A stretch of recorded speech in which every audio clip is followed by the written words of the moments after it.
simarina venovatokina mahaitra tsy mba manana iala miantso sy mivavaka miray satria ny finona tsotra simarina venovatokina mahaitra tsy mba manana iala miantso sy mivavaka miray satria Majamanitsika matoky kamiaino zay mivavaka miny sady marina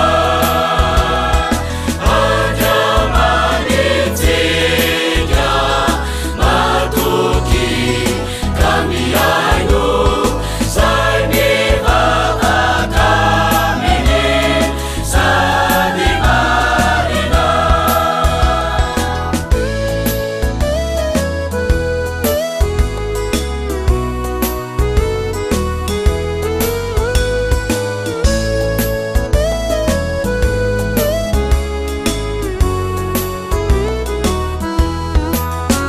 Nadia sarotrany miaina enty tsisy mamparay satria tompony tsy manavakavaka zay miantso sy mivavaka miray satria Nadia sarotrany miaina enty tsisy mamparay satria tompony tsy manavakavaka zay miantso sy mivavaka miray satria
Sanjina ZFLM Simi Radio Teny Fiainana FM 91.2 dia faly manolotra anao ZFLM folo taona.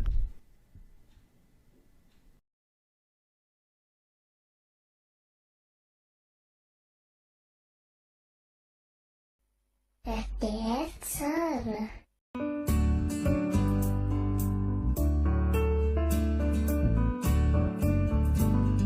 Mideranjo fatsary tsika toshiny manodidina efa enao ve ny vaovao tonga ilany andrasantsika atriny ela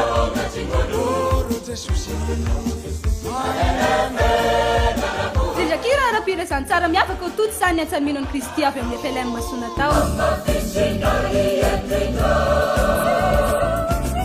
izany teo tanteranao amin'ny akany polisisy tanambao iosy alahady fa fitony volana novambra raiky amby roapolo sy arivo avy izao amin'ny rora sasany tsy diso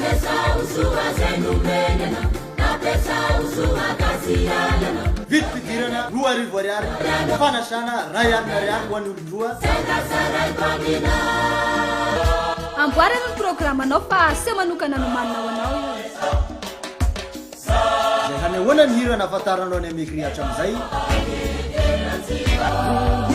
sy ireo hira vaovao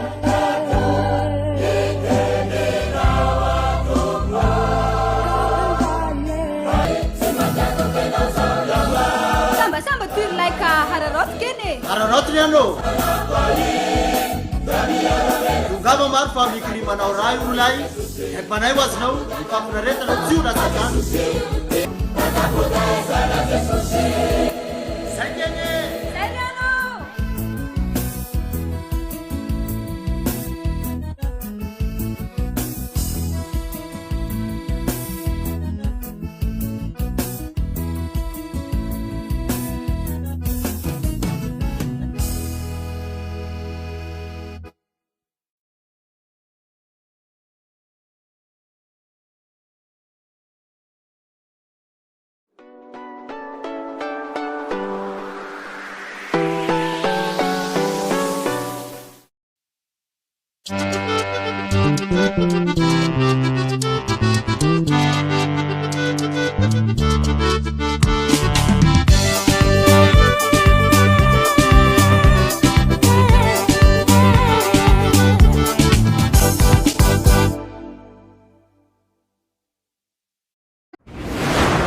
fifaliana lehibe no iarahana amintsika indray amin'izao fotoana izao dia ny nanasany zanaky ny fiangonana loterana malagasy hitondra fampianarana eto fa alohan'ny zavatra rehetra dia hivavaka isika satranao zahay Andriamanitra ray zanaka ary fanahy masina omenao ity fotoana ity ahafahanay mifampizara ary ahafantaranay ny mahazava-dehibe ny fitiavana satria ianao no fitiavana ka dia nasainao hizara fitiavana koa zahay ataovy io fantatray tokoa fa io no lehibe indrindra amin'ny fiainanay ka hahatonga anay ho mahasovohinao eto amin'izao tontolo izao ho vakiny olona rehetra fampianatra ao raha mahay maneho fitiavana dia tsy inona zany fa mahay mifankatia ny anaran'i Jesosy avy Nazareta amen.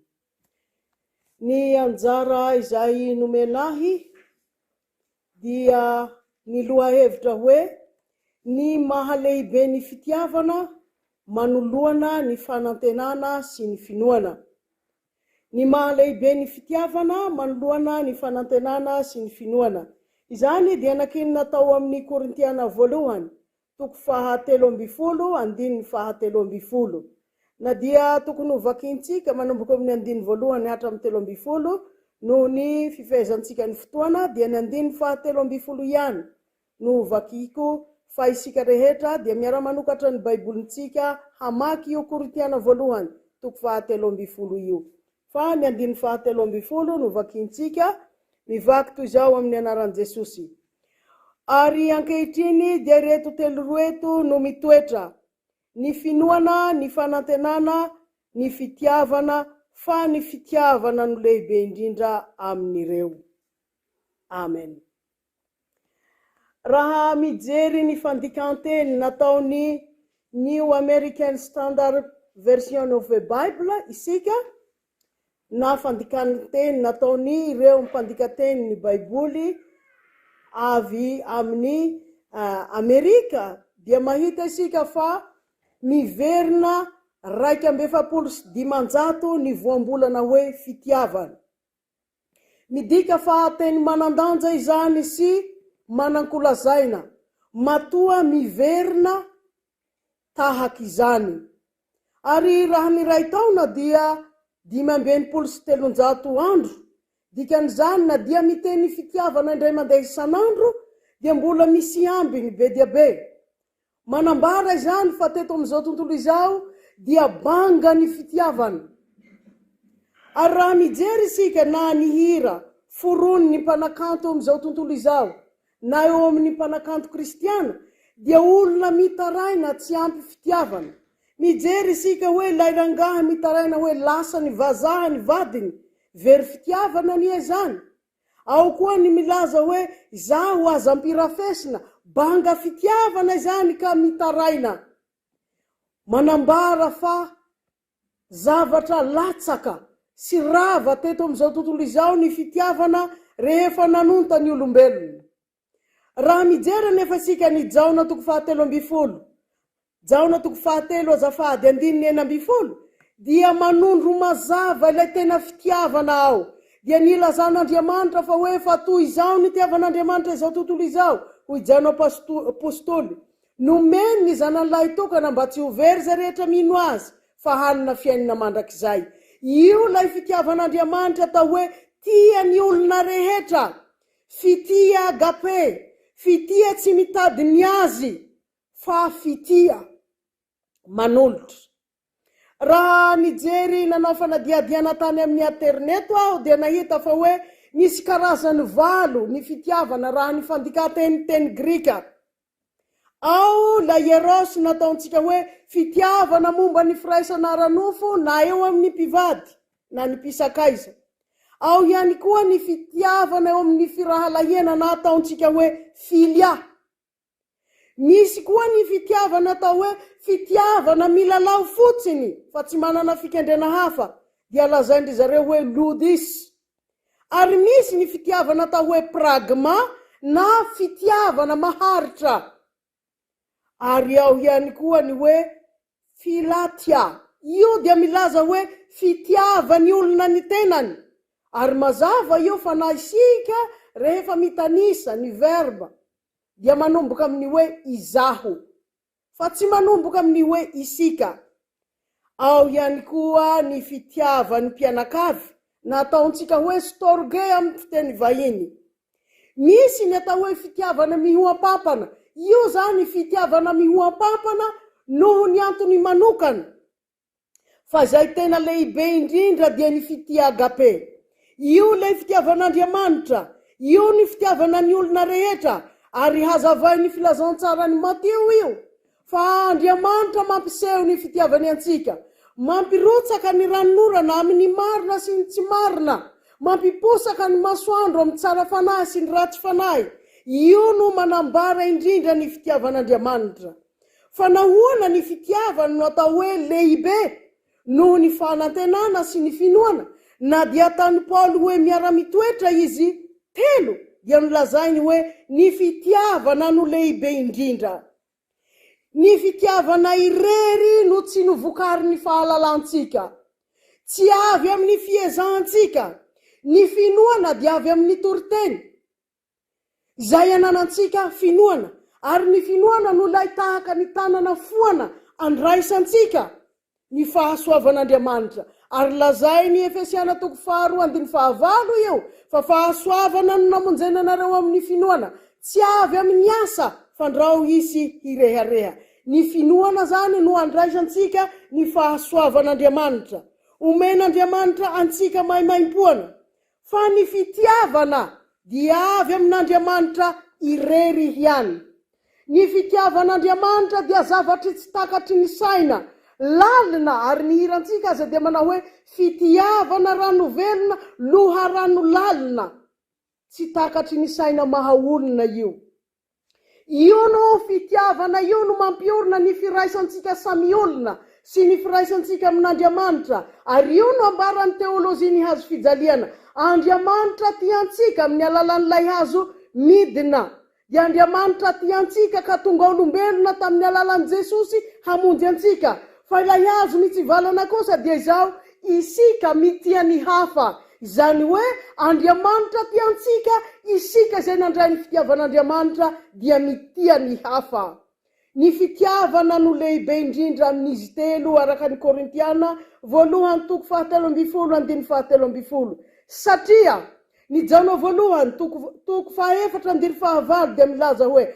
Andriamanitra dia fitiavana tsy nilaza izy hoe Andriamanitra dia finoana fa Andriamanitra dia fitiavana ary Jesosy koa raha nampianatra ny voto atiny 10 dia nambara ny ary fehezina hoe tiavan Jehova Andriamanitra ao amin'ny fonao rehetra amin'ny fanahinao rehetra amin'ny sainao rehetra ary tiavany namanao tahaka ny tenanao hitantsika izany amin'ny Mateo 2:20 sy 70 ary raha mijery isika ny Romana 3:5 ny voto atiny fiainana kristiana dia fitiavana satria nahoana ny fitiavana no tsy olevina mandrakizay ny fitiavana no foto-kevitry ny lalàna no lazaiko teo fa ny finoana dia tanana entitsika mandray ny fahasoavan'Andriamanitra fa ny fitiavana no loharano miteraka ny ony satria nahoana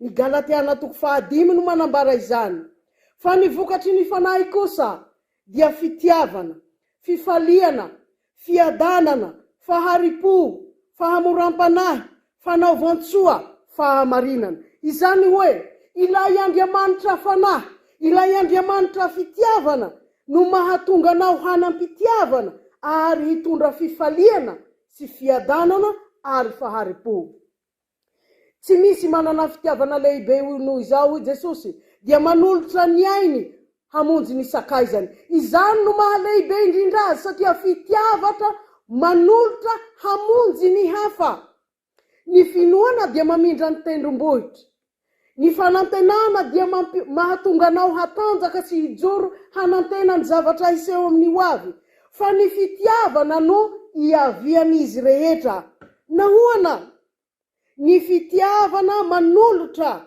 ny fitiavana malala-tanana ny fitiavana milaza zay fon'Andriamanitra io no mahalehibe azy ary na ny anjely gaga ny fitiavan'Andriamanitra ny olona lehibe izy ka tsy takatry ny saina nefa tsy maintsy jerentsika inona ary no ataontsika hoe fitiavana ny fitiavana antsika olombelona dia tiako satria tia halako rehefa tsy tia fa Andriamanitra kosa dia milaza hoe isika tia satria izy efa tiantsika taloha ny fitiavana no lehibe indrindra satria maharipo ny fitiavana tsara fanahy ny fitiavana tsy mialina tsy mirehareha tsy mieboebo tsy manao zavatra tsy mety tsy tia tena tsy malaky tezitra tsy tia zavatra amin'ny tsy fahamarinana ny olona manana ny fitiavana dia tsy faly mahita ny fanaovana kolikoly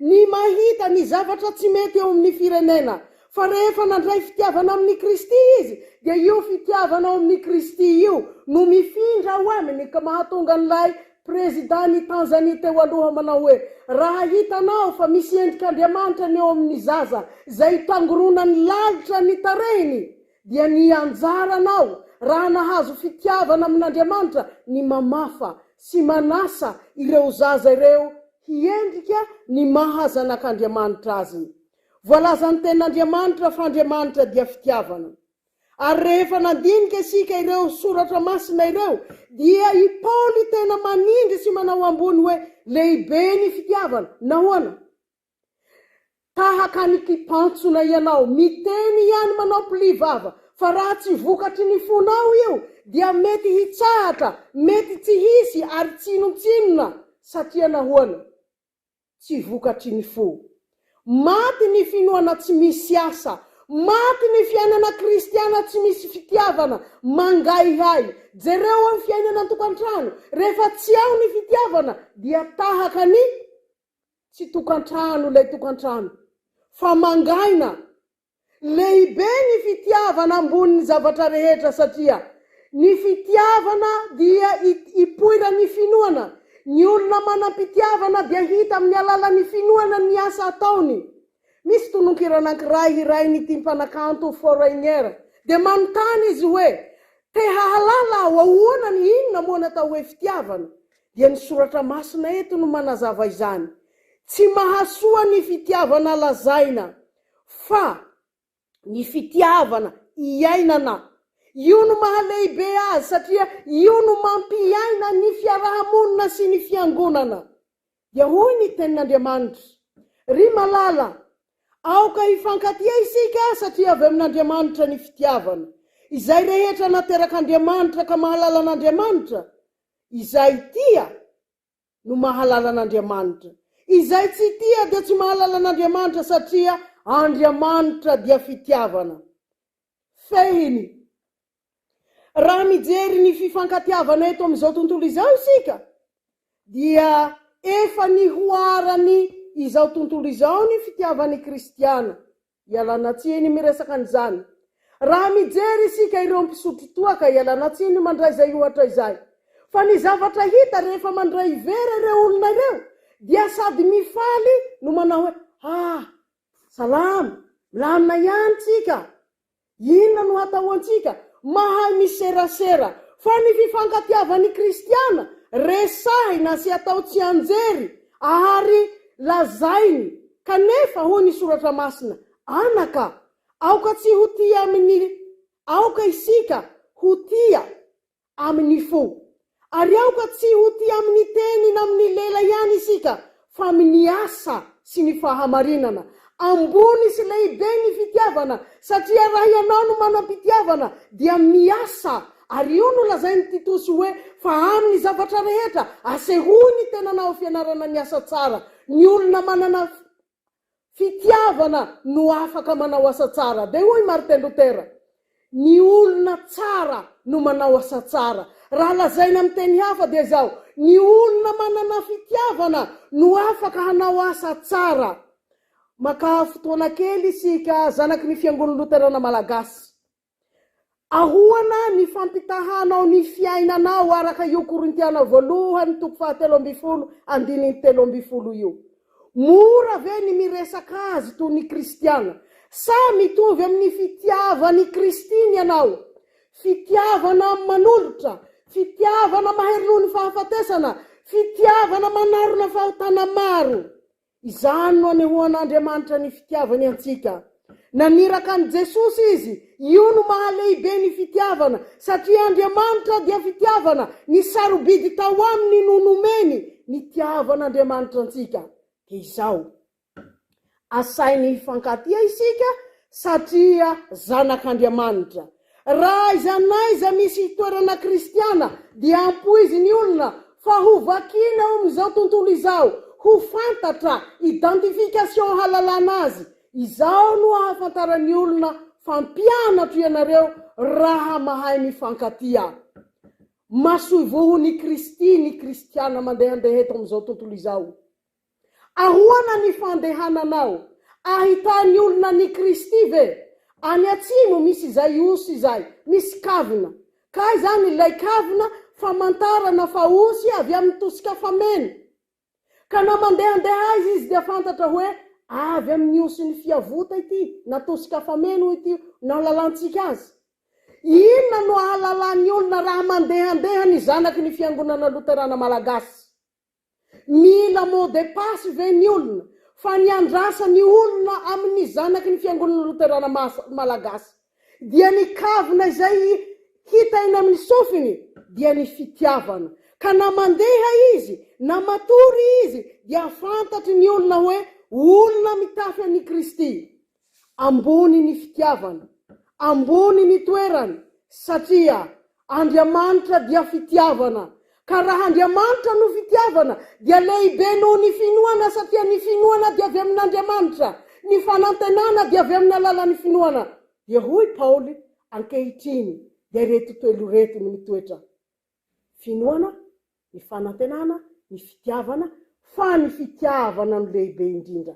Ny fitiavana tsy mialina, ny fitiavana mitondra fifaliana, ny fitiavana mitondra fiadanana. Dia hoy ny tena amin'ny Hagai 7:7, fa amin'ny toerana ity no anolorako ny fiadanako. Ny olona manana fitiavana no mizara ny fiadanana, ka dia vakiny izao tontolo izao hoe nomeny Jesosy fiadanana izy dia mametraka fiadanana ny ho hafa ary tia izao tontolo izao satria Andriamanitra koa efa nitia azy taloha. Voninahitra ne ho an'Andriamanitra zay efa azy hatramin'ny taloha indrindra ka ho mandraka izay.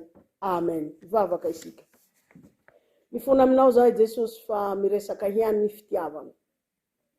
Fa eo amin'ny pratika ny fiainanay dia sahirana ny olona ataony hoe kristiana tsy fantany, ataony hoe gentilisa tsy fantany, kristiana sadasada. Omeo fo zahay, fo mahay mitia, fo tahaka ny anao, tia hatramin'ny fahafatesana, ary nanarona ny fahotanay aza, satria anao tia izao tontolo izao dia nisolo anay, dia tonga marina izahay, ka zahay efa marina no hamarinonao dia mahay mitia koa. Ka dia hita ny olona hoe raha misy olona amin'ny Kristy dia olom-baovao izy, vaovao amin'ny fitiavana, vaovao amin'ny fiainana. Tahio ny zanaky ny fiangonantanana malagasy mba hanao ny pratika ny fitiavana, mba hiaina amin'izany, ka na mifoha izy na mandeha izy na ny amin'ny toeram-piasana dia vakiny olona hoe izany no mpianatry Kristy satria mifankatia. Amin'ny anaran'i Jesosy avy Nazareta. Amen.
usuava lahingi toake asiudinike fachaulungwe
maneno anaty Kristy ary aoka isika ifampandiny hampandroso ny fitiava sy ny asa tsara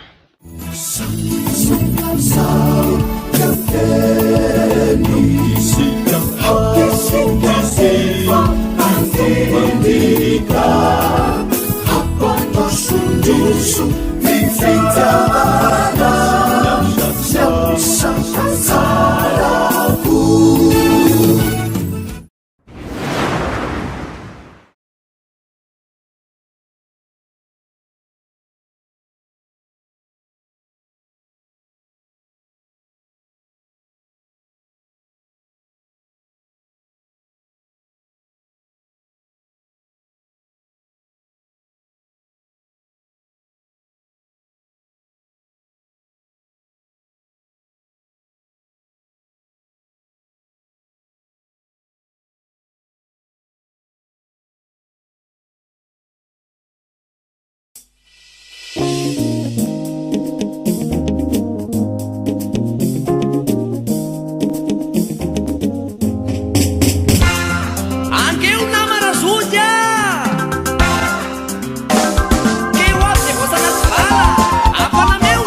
tsarako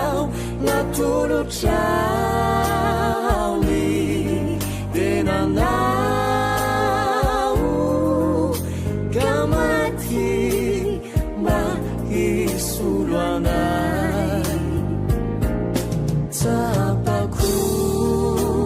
Jesosy ny fitiavana ao anay zanakao natolotrao ny tenanao ka maty mba hisolo anay esantanao Jesosy nanavotra anay mba tsy ho faty famonjikana isolo ny eloko efa very ratsely anao Jesosy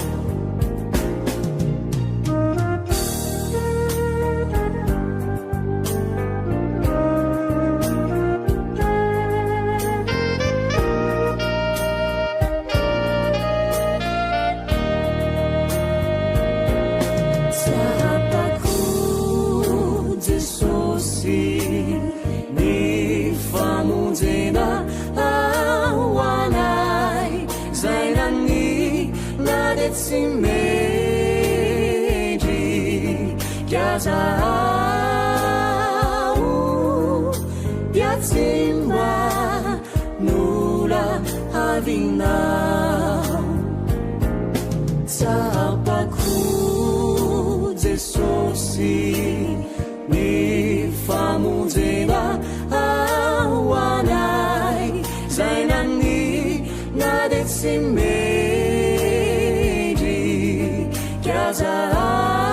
Kiazao dia tsy manola avinao esantanao Jesosy nanavotra anay mba tsy ho faty famonjikana isolo ny eloko efa very ratsely anao Jesosy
Tusu vitana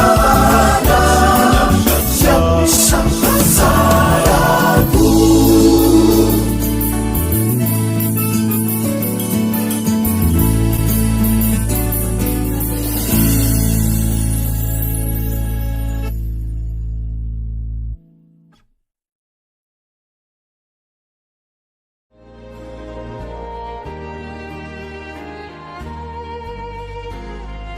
toy izao no nitiavan'Andriamanitra izao tontolo izao nomeny ny zanan'ilay tokana mba tsy ho very izay rehetra fa hanana fiainana mandrakizay. Jaona toko 7 ny 9:20.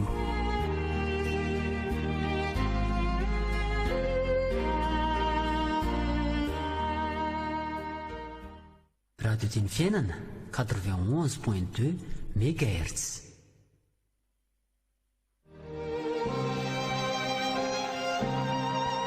Hita ianao anie Jehova ka hiaro anao, ampamirapiratra ny tavany aminao anie Jehova ka hamindra fo aminao, anandratra ny tavany aminao anie Jehova ka hanome anao fiadanana. Amen. Mety toko 9 andiny 4:20 hatramin'ny 4:20.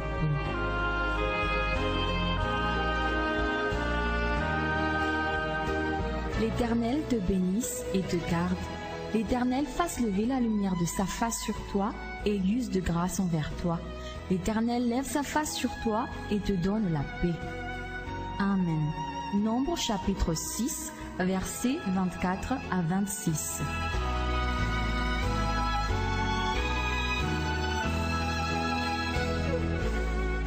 May the Lord bless you and take care of you. May the Lord be kind and gracious to you. May the Lord look on you with favor and give you peace. Amen. Number chapter 6, verse 24 to 26.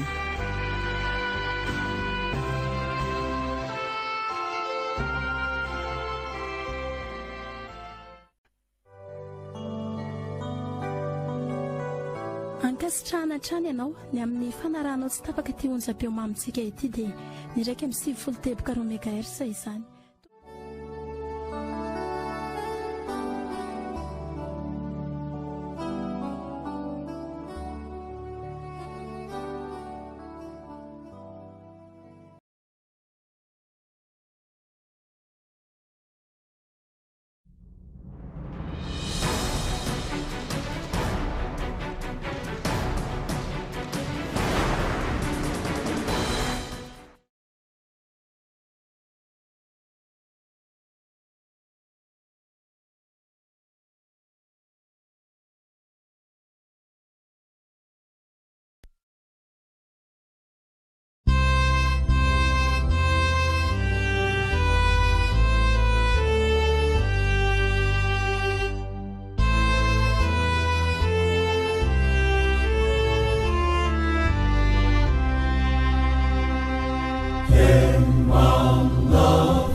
ry ava-malala feno 500 taona katroka izao no nisian'ilay hetsika lehibe notarian'ny Martin Luther réformateur mahakasika ny fanitsia-pivavahana noho ny fivilian-dalana nisy teo amin'ny fiainan'ny fiangonana tamin'ny fotoanandrony.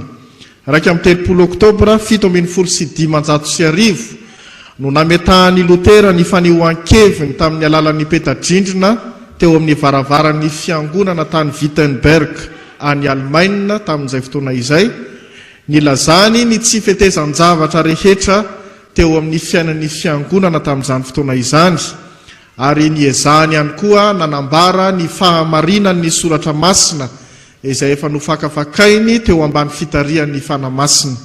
Ankehitriny isika dia mankalaza izany 500 taona ny reformasiona izany, dia izany indrindra no antony nametahany fiangonana luteranina malagasy manerana ny Madagasikara ny peta-drindrina amin'ny dikateny ananantsika ny io thèse io 95 thèse nataon'ny Luther io. Efa hitantsika eo ambaravarana hatramin'ny omaly ariva izany 95 thèse izany, fa amin'ny tian'io ity dia ho vakina ho renesitsika mianakavy miaraka eto ireo fanehoan-kevitra nambaran'ny Luther ireo. Araka izany dia artikla 5:20 no nanoratan'ny Luther izany fanehoan-kevitra izany, dia ho renesitsika araka izao. Voalohany, raha Jesosy Kristy tompo sy mpamonjy antsika no milaza hoe mibebaha, dia tiany raha ny fiainana manontolo ny kristianina no fibebahana. Faharoa, tsy midika ho sakramentan'ny pénitence akory ho teny io, izany hoe fiekekeloka sy fahafapo izay omen'ny pretra. Fahatelo, kanefa tsy ny fibebahana anaty irery ihany aza no heviny, fa tsinotsinony izany raha tsy mahatonga famonona izay rehetra mety ho asan'ny nofo eo ivelany. Faefatra, ny fanamelohan'ny ota noho izany dia mitohy, ary raha mbola mitohy ny fankahalana ny tena, satria izany no tena fibebahana marina, ary mitohy izany mandrapiditra ao amin'ny fanjakan'ny lanitra. Fahadimy, ny papa dia sady tsy mikasa no tsy afaka ny hamela sazy akoatra izay andidiny na amin'ny alalan'ny fahefany manokana na amin'ny alalan'ny kanonina na ny fitsipika. Fahenina, ny papa dia tsy mahavela na heloka inona na heloka inona samy rery akoatra ny fanambarana sy fanamafisana, fa izany dia navelan'Andriamanitra afa-tsy ireo trangan-javatra nanomezany azy fahefana. Raha atao tsinotsinona izany fahefany mamela ireo trangan-javatra manokana ireo izany, dia tsy ho voavela tanteraka ny heloka. Fahafito, Andriamanitra dia tsy mamela ny heloka inina atao raha tsy ampietry izany olona izany amin'ny zavatra rehetra sy mampidina azy, mba hanaiky izay nirahiny na natao ny zolo-tenany dia ny mpanampy ny pretra na ny pretra. Fahavalo, ny fitsipiky ny fiekekeloka dia ampiarina amin'ny velona ihany, ary araka ireo dia tsy misy azo atao intsony amin'izay efa maty. Fahasivy, izay no mahatonga ny papa hanao tranga manokana araka ny fitarian'ny fanamasina azy ny amin'ny fitsipika ao amin'ny didy amandalana izay atolony momba ny fahafatesana sy izay mety ilana izany. Fahafolo, tsy fahalalana sady faharatsiana no ataon'ireo pretra izay mitahiry ny fitsipiky ny fibebahana ho amin'ny afo fandiovana manoloana ny raharahan'ny fahafatesana. Andeha ataontsika ny hira 5:7 andininy voalohany, dia hanoy ny famakina isika orian'izay. 5:7 andininy voalohany ihany, riziona mitsangana ka miazava izao.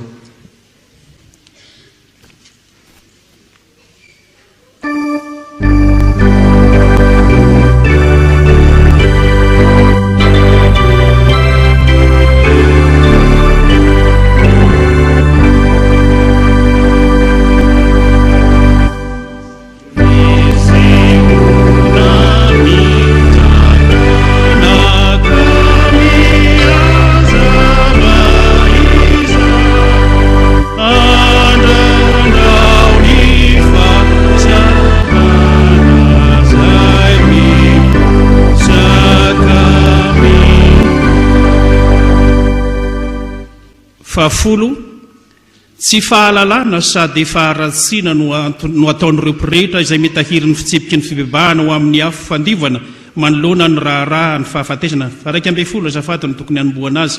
Fa 1 ny fiovan'ny famaizam-piangonana ho famaizana any amin'ny afo fandivana dia anisany tena tsy parifary izay voafafy tokoa raha mbola atao amin'ny torimasony ny eveka. Fa 12 tamin'ny andro fahiny ny fitsipiky ny fiangonana dia tsy nampiarina taoriana fatalohan'ny absolusionna na ny famitsorakeloka ho fitsapana ny fanenenana marina noho ny ota. Fa 13 ny maty dia afaka amin'ny fanameloana rehetra amin'ny fahafatesana efa matiny amin'ny fitsipiky ny fiangonana izy ireo ary tsy hiaran'izany intsony. Fa 14 ny fiainam-bavaka sy ny fitiavana tsy tanteraka dia mahatonga tahotra lehibe amin'izay ho faty araky ny akelin'ny fitiavana no mahabe ny tahotra. Fa 12 io tahotra sy orooro io raha tsy hitanisa fa tsy reo dia efa maneho sahady ny fanamelohan'ny afo fandiovana satria tena akaiky ny orooro ny famozam-po izany. Fa 19 ny elo ny afo fandiovana ary ny lanitra dia tahaka ny fahasamihafan'ny famozam-po saritsary-pamozam-po ary fahazahoana antoka ny fandriam-pahalemana. Fa 17 amin'ireo fanahy any amin'ny afo fandivana dia tokony hiena ny horohoro ary tombo ny fitiavana. Fa 18 tsy azo aporofona na ara-tsaina na ara-tsoratra masina fa tsy manana fahamenrehana ny fanahy any amin'ny afo fandivana ka hitombo amin'ny fitiavana. Fa 19 tsy azo porofona ihany koa fa ireo fanahy ao amin'ny afo fandiovana na farafahakeliny izy rehetra dia azo antoka tanteraka ny fahasambarany na dia na azo antoka izany aza isika. Fa 20 noho izany amin'ny filazanany hoe famelana feno ny fanameloana rehetra ny tian'ny papa lazaina dia tsy ny fanameloana rehetra fa izay nodidiany tenany ihany. Ny andininy fa 2 amin'ilay 15 sy 13 teo.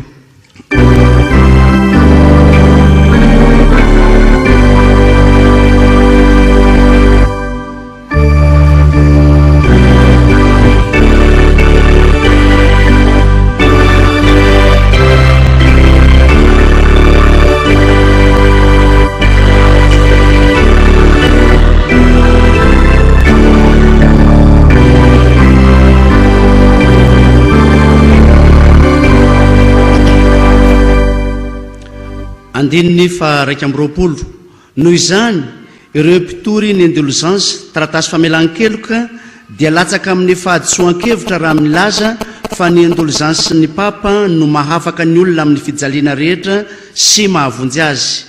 20 satria ny papa tsy mahafaka ny fanahy voasazy eo amin'ny afo fandiovana na amin'ny fijaliana inona na amin'ny fijaliana inona araka ny fitsipiky fiangonana zay tokony nefainy amin'izao fiainana izao. 20 raha ny famotsorakeloka amin'ny sazy rehetra na inona no azo atao dia ireo izay tena tanteraka ihany no ho azo omena izany hoe olombitsy ihany. 20 noho izany ity fampanantenana mahafinaritra sy anjiaby ny amin'ny famelana ny heloka ho an'ny olona rehetra tsy akanavaka ity dia tena mamitaka tokoa ny akamaroan'ny olona. 20 ny fahefana izay nanan'ny papa amin'ny akapobeny momba ny afo fandiovana dia tahaka ny fahefana manokana izay ananan'ny eveka sy ny mpanampy ny pretra amin'ny fileovany na ny fitandremany ihany koa. 20 ny papa dia manao ny tsara raha manolotra famelan-keloka ho an'ny fanahy ao amin'ny afo fandiovana tsy amin'ny alalan'ny fahefan'ny fanalahidy izay tsy ananany akory fa amin'ny alalan'ny vavaka ataony ho an'ny hafa ihany. 17 tena zavatra noforon'ny olona no torian'ireo milaza fa raha vatany vao mikorintsana ao amin'ny vatany vola dia misidina miala ao amin'ny afo fandiovana ny fanahy. 20 izay azo antoka dia izao raha vatany vao mikorintsana ho ao anaty vatany vola dia mitombo ny fahihirana sy ny fitiavana hanambe. Ny vokatry ny vavaka fanelany alanina nataon'ny fiangonana nefa dia miankina amin'ny fahefan'Andriamanitra irery any. 20 iza no mahalala raha ny fanahy rehetra ao amin'ny afo fandiovana no maniry ho afaka avy ao aminy amin'ny alalan'ny fifidianana azy araka ny anganondry Masinda Severin Syry Paul Pascal. 17 tsy misy olona mahazo antoka fa tena madio ny fanenenany, mbola latsaka zany aza ny fahantrany ny famelan-keloka feno. Atreo zany dia ataontsika ny andinikira manaraka.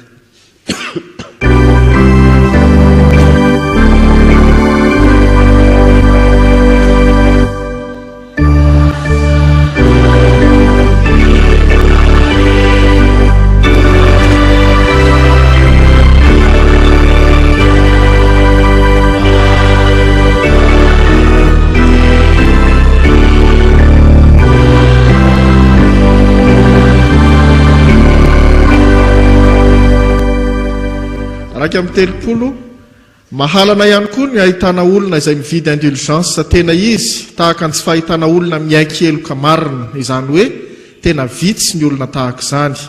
30 samy ho voaheloka mandrakizay miaraka amin'ireo mpampianatra azy ireo izay mino fa ny taratasy mpamelan-keloka na ny indulgence dia azo ny antoka fa voavonjy izy.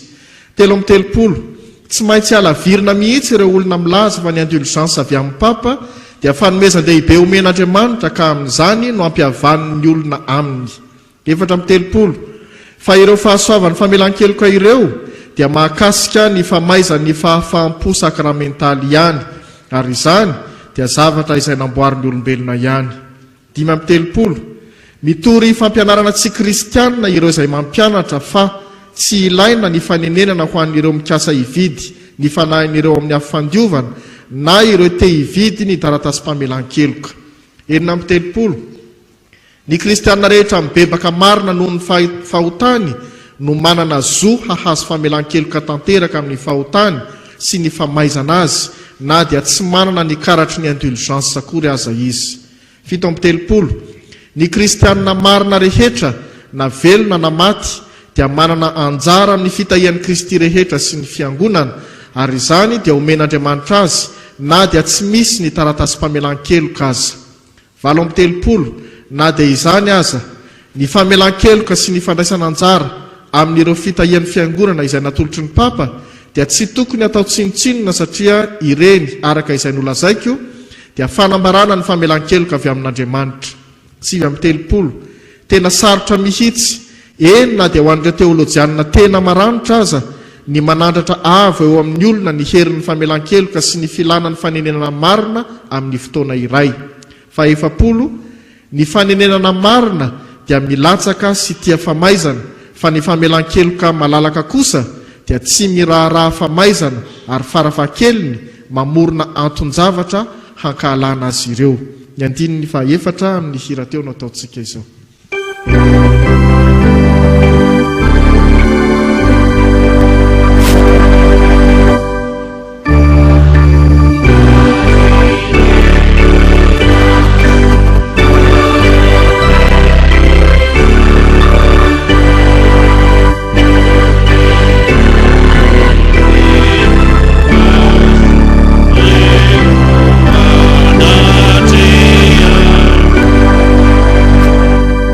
Raika amby 70 ny famelan-keloka apostolika dia tsy maintsy toriana amin'ny mpitandremana mba tsy hahatonga ny olona eritreritra azy ireo ho tsara kokoa noho nyreo asa soa vokatry ny fitiavana. 70 ny kristianina dia tsy maintsy ampianarina fa ny papa dia tsy mihevitra ny fividianana famelan-keloka ho azo hoarina na amin'ny fomba inona na amin'ny fomba inona amin'ny asa mpamendram-po. 70 mila ampianarina ny kristianina fa izay manome ny mahantra mampisambotra ny tsy manana no manao asa tsara kokoa noho ny mividy indulgence. 70 satria ny fitiavana dia mitombo amin'ny alalan'ny asan'ny fitiavana ary ny olona mihatsara hatrany, fa amin'ny alalan'ny famelan-keloka kosa dia tsy mitombo ho tsara ny olona fa afaka amin'ny famaizana fotsiny. 70 mila ampianarina ny kristianina fa izay mahita ny tsy fananan'ny namany ka mamela azy amin'ny fahoriana mba hazahoana mividy indiligensa dia tsy ny indiligensa no vidiny fa ny fahatezeran'andriamanitra. Fahaenina amby efapolo, mila ampianarina ny kristianina fa raha tsy manana mihoatra izay ilaina izy dia voafatotra izay ilainy ho an'ny ankohonany ihany izy, raha tsy izany dia mandanindany foana ho amin'ny fividianana ny taratasy famela-keloka. Fahafito amby efapolo, mila ampianarina ny kristianina fa ny fividianana ny taratasy famela-keloka dia zavatra tao ankahalalahana ihany fa tsy antery akory. Fahavalo amby efapolo, mila ampianarina ny kristianina fa ny papa amin'ny fanomezan'ny taratasy famela-keloka dia mila ary noho izany maniry vavaka mafonja kokoa noho ny vola izay aterin'ny olona. Fahasivy amby efapolo, mila ampianarina ny kristianina fa tsara ny indiligensa ny papa raha tsy mametraka ny fitokisany amin'izany izy fa faran'izay mampididoza kosa raha izany no mahatonga azy hanary ny tahotra an'Andriamanitra.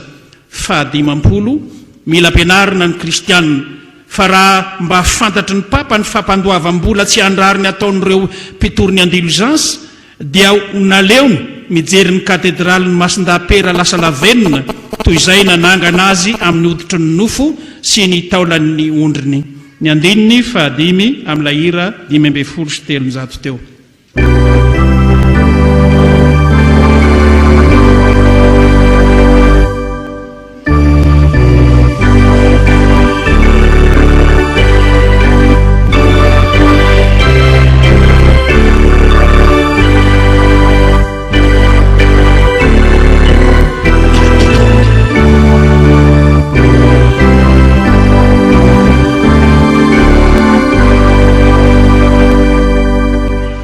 Andininy faharaiky amby dimampolo, mila ampianarina ny kristianina fa fanoren'ny papa izay adidiny raha teo ny manome avy amin'ny volany manokana sy ny varotana raha ilaina ny fiangonan'ny masinda-piera ho amin'ny akamaroan'ny olona izay akan'ny mpivory ny indiligensa vola.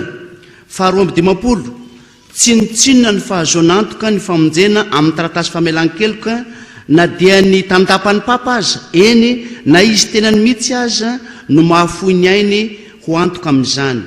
Telo amby dimampolo, fahavalon'i Kristy sy ny papa izay mibaiko ny fitoriana ny tenin'Andriamanitra hangina amin'ny fiangonana sasany mba hitoriana ny fivarotana taratasy famelan-keloka amin'ny hafa. Efatra amby dimampolo, tena fanazimbazimbana ny tenin'Andriamanitra raha amin'ny fitoriana amin'ny fotoana mitovy na lava kokoa dia ny mandany fotoana amin'ny taratasy famelan-keloka noho ny amin'ny tenin'Andriamanitra. Dimy amby dimampolo, izao no tsy maintsy ho hevitry ny papa raha ny indiligensa izay tsy misy antony loatra no omena lakolosy iray sy voninahitra iray ary fetim-piangonana iray. Ny filazany tsara izay be vidy tsy hita anavanavana kosa dia tokony hankalazaina amin'ny lakolosy 100 sy voninahitra 100 ary fomba 100. Enina amby dimampolo, ny rakitry ny eglizy izay akan'ny papa ny indiligensa dia tsy tena voninahitra loatra ary tsy dia fantatry ny vahoaka kristianina loatra. Fito amby dimampolo, izany rakitry izany dia hita marina fa tsy mba harena hita vatana toy ny vola raha tsy mora amin'ny zareo mpitory indiligensa ny milaza azy fa ny manangona kosa. Valo amby dimampolo, tsy ny fahamendrehan'i Kristy na ny amin'ny olo-masina satria izy ireo na dia tsy misy papa aza dia miasa amin'ny fahasoavana hatrany ao amin'ny olona ary ny azo fijaliana, ny fahafatesana ary ny elo ho an'ny olona ivelany. 7 amby dimampolo, i Masinda Laurent dia miteny fa ny harenan'ny fiangonana dia ny mahantrany. Amin'izany izy dia mampiasa ny fiteny fampiasa amin'ny vanim-potoana ny ainany. 90, ambaranay amin'ny fahasahiana fa ireo rakitra ireo no fanalahidy nomenan'ny fiangonana amin'ny alalan'ny fahamendrehan'i Kristy. Izao dia ataontsika indray ny hira faha-telonjato, ny andiny voalohany dia toy izany hatrany ihany izany. Hira faha-telonjato.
raika ambienipolo mazava fa tsy ampy ny fahefan'ny papa amin'ny famelana ny fanamelohana sy ireo tranga manokana. Roa ambienipolo ny rakitra mariny fiangonana dia ny filazantsara-masy ny voninahitra sy ny fahasoavan'Andriamanitra. Telo ambienipolo kanefa ity rakitra ity dia mazava ho azy fa mahatonga fankahalana satria manao ny voalohany ho farany. Efatra ambienipolo ny rakitra ny taratasy famelan-keloka dia mazana maro mpitady satria mahatonga ny farany ho voalohany izany. Dimy ambienipolo ny rakitry ny filazantsara dia harato izay fitaovana nanjonoana ny olona fatrapitia harena fahiny. Enina ambienipolo fa ny rakitry ny taratasy famelan-keloka no harato anjonoana ankehitriny ny haren'ny olona. Fito ambienipolo ny taratasy famelan-keloka izay dradradradrain'ireo mpitory izany sy asandrany avo ny fahamendrehany dia manana ny maha izy azy tokoa satria izany no ahazona volabe. Valo ambienipolo raha ny marina dia tsinotsinona tokoa ny fahasoavana izay omeny raha ampitahaina amin'ny fahasoavan'Andriamanitra sy amin'ny hatsara sy ny hamamy ny hazo fijaliana. Sivy ambienipolo ny andraikitry ny eveka sy ny pastora dia ny manaiky ampanajana ny iraky ny famelan-keloka apostolika. Fitopolo nefa tena mbola andraikitry izy ireo koa ny manokatra ny masony sy ny sofiny mba tsy hitorian'izy ireo ny nofinofiny eo amin'ny toerany didin'ny papa. Andiny ny faharoa amin'ny hira fahatelonjato teo.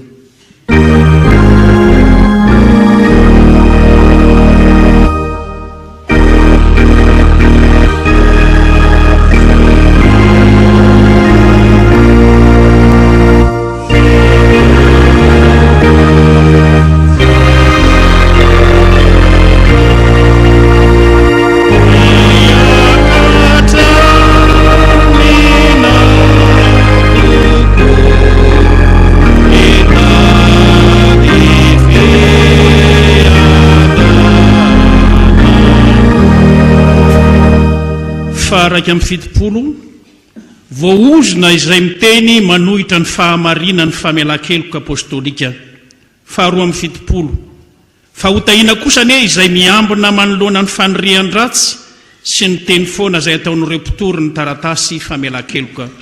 Faharoa amin'ny fitopolo tahaka izany koa ny papa izay manongana izay milofo mafy manohitra ny taratasy famelan-keloka. Faefatra amin'ny fitopolo nefa miofitra lavitra noho izany no heveriny amin'ny fanonganana ireo izay mody manohitra ny taratasy famelan-keloka ho fanimbana ny fiainam-pahamasinana sy fahamarinana. Fahadimy amin'ny fitopolo tena adalana ny famelan-keloko ny papa izay mihevitra ho afaka mamela olona na dia nanao fahotana mahafaty sy misavika ny renin'Andriamanitra azy. Fahaenina amin'ny fitopolo lazainay kosa fa raha ny aminy hoe hotaniniana tao dia tsy mahafaka azy ny taratasy famelan-keloka omen'ny papa na dia ny kely indrindra amin'ny hotatsinahy azy. Fahafito amin'ny fitopolo raha lazaina fa na dia masin-dahapera azy raha izy no papa amin'izao andro izao no tsy afaka manolotra fahasoavana lehibe dia fitenenan ratsy any masin-dahapera sy ny papa izany. Fahavalo amin'ny fitopolo ny mifanohitra amin'izany dia milaza izahay fa na dia ny papa kehitriny azy na ny papa na iza izy dia manana fahasoavana lehibe kokoa eo ampelantanany. Fahasivy amin'ny fitopolo ny filazana fa ny azo fijaliana no aingona ny fiadian'ny papa atsangany mpitoro taratasy famelan-keloka izany dia mitovy asina amin'ny azo fijalian'i Kristy dia tena fitenenan ratsy izany. Fahavalopolo ny eveka ny mpanampy azy ary ireo teolojianina izay mamela ny fampelezana amin'ny vahoaka ny teny toy izany dia tsy maintsy hampamoana ny amin'izany izy. Ny andininy manaraka amin'ilay hira fahatelonjato teo.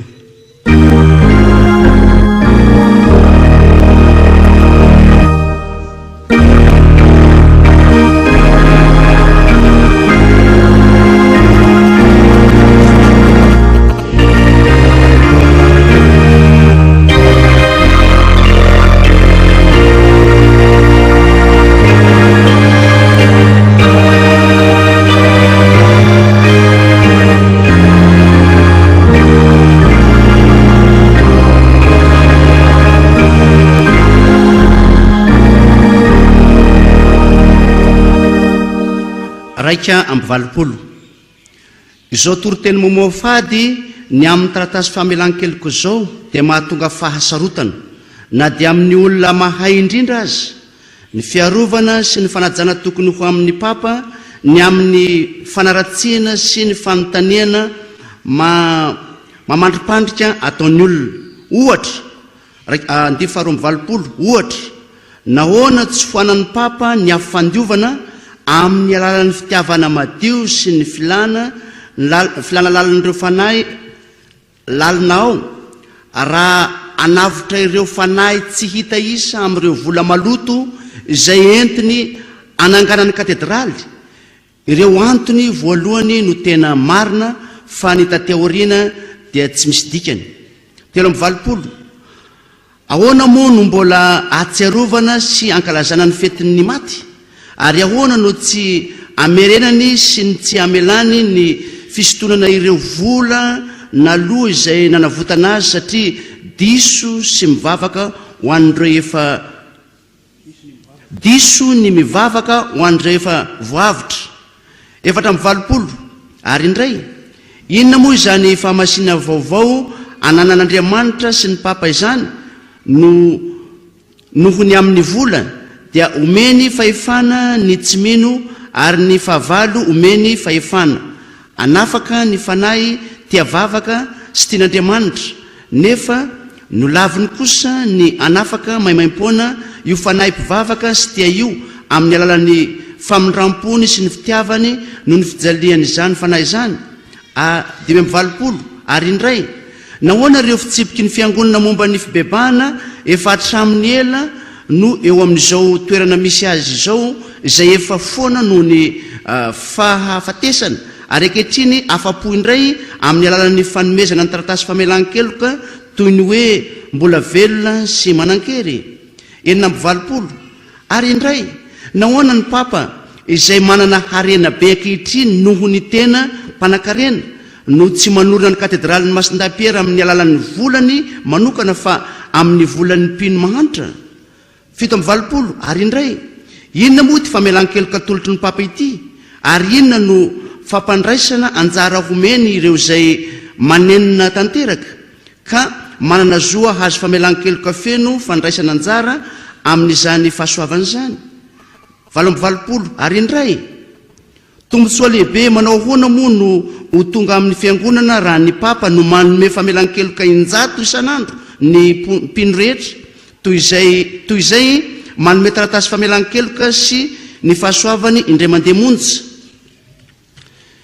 Sivy amby valopolo, amin'ny famelan-keloka izy omeny raha ny papa no mikasika ny famonjena sy ny fanahy toy izay, raha ny papa no mikasika ny famonjena ny fanahy toy izay ny vola, nahoana izy no mampiato ny taratasy famelan-keloka sy ny famelan-keloka nomeny fa izay kanefa dia manana hery sy lanja hitovy ihany izy ireo. 90. Raha toerina ankitsirany fotsiny amin'izao ireo fanehoan-kevitra izay mitarika ho amin'ny fiviliana ataon'ny olona fa tsy resena amin'ny toa-kevitra mitombon'ireo dia atonga ny fiangonana sy ny papa atao amin'ny fahavalo ho fihomezana ary atonga ny kristianina ho fadiranovana izany. 90. Raha toa ka toriana araka ny fanahy sy ny fietretan'ny papa ireo famelan-keloka ireo dia ho efa voavaha ireo fisalasalan'ireo eny ho tsy nisy akory azy. 20. Aoka tsy ho hita intsony ireo mpaminany izay miteny amin'ny vahoakan'i Kristy hoe fiadanana kanjo tsy misy fiadanana tsinona. 30. Arabaina kosa ireo mpaminany izay milaza hoe hazo fijaliana kanjo tsy misy hazo fijaliana tsinona. 40. Mila amporisina kristianina azoto amin'ny fanarahana ny Kristy izay lohan'izy ireo amin'ny fandavana famaizana, fahafatesana ary elo. 50 farany, ary hiditra ampatokena any an-danitra amin'ny fahoriana be toy izay hiala sasatra amin'ny fitokisana amin'ny fiadanana izay tsy izy akory. Izay no mamarana ilay taratasy izay misy loha hevitra 20 ry havana voavaky teto amintsika tamin'ity androany ity dia ho an'Andriamanitra irerian'ny voninahitra. Oh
Thank you.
Maria